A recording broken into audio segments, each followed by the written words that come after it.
Gentleman on the left, I know he looks like me, but he's not. That's Howard Webb. Howard Webb refereed the 2010 World Cup final, did an extraordinarily good job. After every game, that was the number of coaching sessions that I had with the assessing system. And so across the season, that's the number of hours of coaching for refereeing. I bet you if I asked anybody now how many in this room gets over 100 hours of coaching across 9 months, I'll guarantee the answer will be limited. Coaching is a vitally important part from my career as a refereeing, and in business it's even more crucial. And it's an area where managers have not had anywhere near, if any, coaching. It's still tell and ask. Coaching is all about ask, for reasons I'll explain a little bit later. Just give you a quick, this gives you where the technology comes in for productivity. There's a digital record kept of every game. So I can go back into a record and see at any moment in that game how far away I was from every decision that I gave. Can you imagine at 5 o'clock in your offices you could go and have a look at a scan of everything you've done at that day, and it will give you a printout as to how close you were to the decision. Did you have the right information? Did you treat people properly? Did you give enough time? Did you bring enough people into that decision-making progress? You haven't got it. As a referee, we did. That was hugely important in terms of improving fitness, positioning, decision-making, mental. Most of refereeing is mental. I don't mean you are an idiot to do it, but some people would say you're an idiot to do it. But it's a mental process. Walking out in front of 50,000 people, yep, it's a little bit different from walking out in front of 5. This is what he said in his commencement speech in 2005. It's been all over the web in the last 3 weeks. That's what he said. And that's what he also said. I think it's true. I think he's absolutely true. Peter Drucker actually said, put those two together, and you really have a very powerful combination. But how many companies really grasp that fact? We're not talking about good work, average work. We're talking about great work. When you shut that office door in the evening, you feel really, really good. How many of you, when you shut the office door, leave the office in the evening? Well, if you worked all night, you might leave in the morning, but and you feel really great about what you've achieved. Now, the body language kind of. We communicate 60% of our time through body language, so you didn't have to say anything. Just look. Heads went down, shoulders. A meeting. This is what Fairmont spoke about. Very quickly. How many of you are going to a meeting this afternoon? A meeting defined as more than 2 people talking face-to-face webinar. How many are going to a meeting this afternoon? Okay. How many of you are going to a meeting this week? At least one meeting this week. Yeah. On a scale of 1 to 10, how effective, desired outcome, how effective do you think your meetings are? Defined as you achieve 95% of your desired outcomes. On a scale of 1 to 10, how many is at a 10? Who's at a 1? I had a couple, but don't worry. Okay. Who's probably at a 3 or a 4? The height of the arm is in direct proportion to the confidence in the answer. Okay? The average response that we get from clients is 5. 5. And even then they'll say, well, we kind of think it's actually not as good as that. 50% of their meetings are ineffective. If your sales team was 50% effective, what would you be saying? The others. And even other companies have done this. There's one from Microsoft.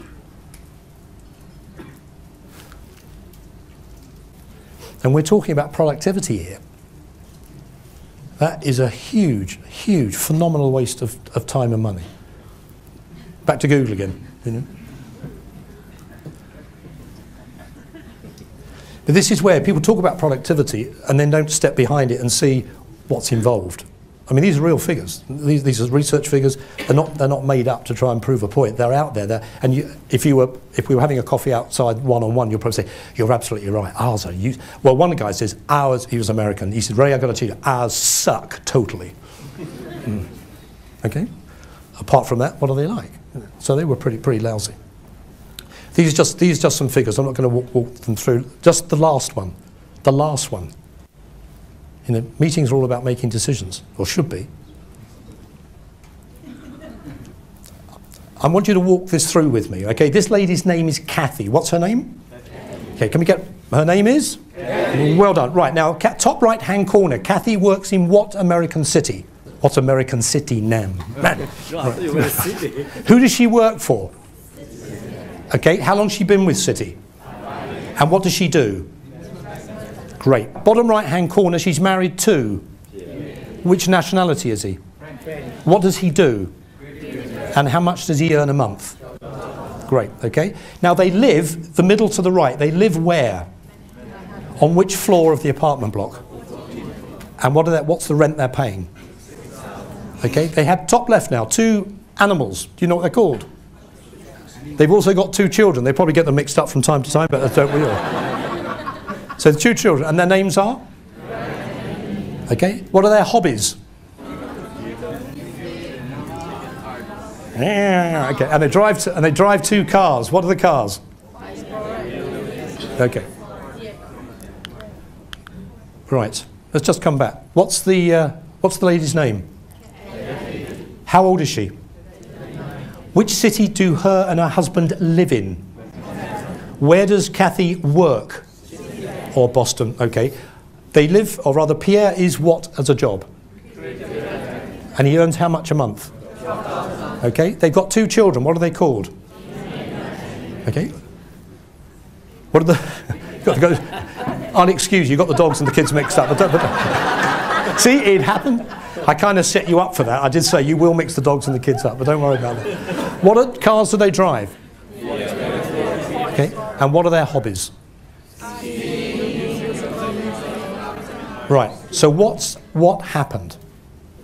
So what happened? What do you think that percentage of recall was? 80, 85%. You hadn't seen that before. Nobody had been set up. Nobody had been primed. Now, normally, you would have seen that information like that. Exactly the same information. Factually accurate, readable information. The recall on that, if I'd shown you that, would have been about 20%. So this is the sorts of thing. I mentioned about the purpose already. There's a little model that we use, very, very simple. It looks at these 7 aspects. It looks at these 7 aspects. The purpose we've already, people have got a purpose for their job. They've got an identity in their job. They're recognised for what they do. Your values are the same as the company values. Now, people working in a bank at the moment, their values might very well clash with the bank's commercial values. And I'm being serious here. I know the banks have had some real major PR problems over the last 3 years. But people have left banks because they can't put up with that type of valueless environment in which they're working. The next one is the beliefs. Well, what do you believe that you can do? The 4th one, or the 5th one, how much knowledge, how much extra training? And a lot of you in the presentations this morning went about learning and development. How much training do you need? Real training, effective training, targeted training to do your job that much better. Next week, next month, next year on an ongoing basis. And what's the environment that you live in, or rather the environment that you work in? A great office design. The 2 best I've seen, and probably there are others, the 2 best I've seen in Singapore is Diageo, the drinks company, and Pan Pacific out at Novena. Went there for meetings and wow, this must be a nice place to work. So these things need to be aligned. If people haven't got a sense of purpose and their values are out of line, there's no way you're going to get people being productive. It's not going to happen. I'm not going to go through this anyway in detail. This is just a tool that's available to you, which it just gives you an idea of what impact your personality has as you as an individual on the team and how the team functions. It's not threatening. There's no right or wrong, good or fail, or good or bad, pass or fail, black or white. It is what it is. And when you look at the feedback, you can see where there are clusters. And if you get a situation where there's somebody, bottom right-hand corner is in that ENTJ box on his or her own, invariably say to that person, is that how you feel in the team? 9 times out of 10, yes, I do. I don't get asked. I'm not that much I don't like to put my hand up, so I'm not asked. People don't do it intentionally. They're just not aware of what they're doing. And there's another one there, which is Herman brain thinking styles. The whole thing about this is you need in your team a balance. You need a team of left brain thinkers, right brain thinkers, people who love detail, people who love big picture, people who make decisions based on data, people who make decisions based on people. It'll take you a lot longer to get on when you've got a diversified group, but the outcome and the productivity will be more robust, I can assure you. Teams work with these tools all the time, but still more people need to get hold of these tools to help them achieve the productivity that they're looking for. Then these are some of the applications. So how a blue thinker thinks about strategic, how a green thinker thinks about strategic. You need those people in the team.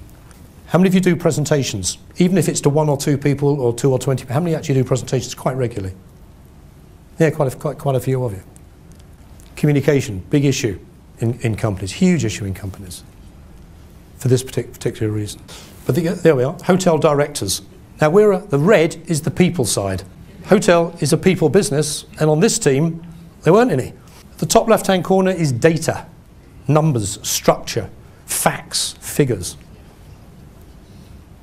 Now, that in itself is okay if whoever the directors are compensate for the shortage in the other colours by either seconding people to the team so there's got a balance. This is where politics, of course, comes in. Keep the free radicals away. Don't get anybody challenge my thinking. It happens. I've been in there. Hotel sales marketing, getting slightly better. But there you've got a disconnect between the hotel directors and the hotel directors of sales and marketing. This information is absolutely fundamentally helpful in order to build your team, develop your team, and help them with the productivity. Give them tasks that they love. Give them tasks to Steve Jobs that they can do great work. And I mean great work. Don't accept anything less than great as the norm. That's the fundamentals of the beginning of good leadership. Right, this is the process to help you. This is the process. You can, I'll make the slide available to you. You get 6 or 7 people, 10 people in a room, and you ask them to work on a project. Yeah, 10 people in a room. How many people do you think contribute to that discussion on productivity? 15 people in a room. How many people will probably contribute to that discussion? 2? 2 or 3? 4 if you are lucky. But what about the other 11? Could be a Filipino, could be Taiwanese, could be Singaporean, Malaysian. Bursting but not invited and don't feel they want to put their hand up. So what happens? They disengage because nobody's asking them. Right? Give you some idea of productivity. We did the map. We put the map together, but how long do you think the thinking, discussion and agreement time took to get to that point?